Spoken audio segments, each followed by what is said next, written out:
মেলাতে এখন সবথেকে হাইপ ক্রিয়েট করা একটা খাবার হচ্ছে স্প্রিং পটাটো। যারা দেখেছো এখনও খাওনি তারা ট্রাই করো। সবথেকে মেইন যে ব্যাপারটা, এটা হচ্ছে একটা আলুর ফান্ডা। এটা কিন্তু শুধুমাত্র আলুটাকে ভালো করে গোল স্প্রিং শেপে কেটে নেওয়া হয়, তারপর কর্নফ্লাওয়ার মধ্যে এরকম মশলাপাতি দিয়ে মেশানো, সেই গ্রেভির মধ্যে দিয়ে হালকা উপরে বিস্কিটের গুঁড়ো লাগিয়ে একদম গরমা গরম কিন্তু ছাকা তেলে এটাকে 5 থেকে 10 মিনিট ভাজা করা হয়। ভাজার পর সেটাকে তুলে নিয়ে উপরে তাদের সিক্রেট চাট মশলা, তারপর কিন্তু মিওনিজ, একটা রেড সস, গ্রিন সস, আরও তাদের মশলাপাতি দিয়ে এটা কিন্তু সার্ভ করা হয় আমাদের হাতে। তোমরা দেখতেই পাচ্ছ কিন্তু এটা।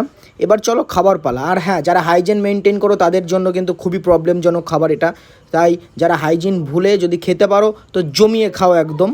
আর যারা হাইজিন মেনটেন করো তারাও খাও, কিন্তু একটু সাবধানে খেও। আর এটা কিন্তু খেতে বেশ মুচমুচে, একটা আলু ভাজাই বলতে পারো, কুড়মুড়ে আলু ভাজা যেটাকে বলে। কিন্তু মশলাটা দিয়ে না জাস্ট অসাধারণ লাগছিলো কিন্তু খেতে। যারা এখনও ট্রাই করোনি তারা গিয়ে তাড়াতাড়ি ট্রাই করো তোমাদের আশেপাশে মেলা থেকে।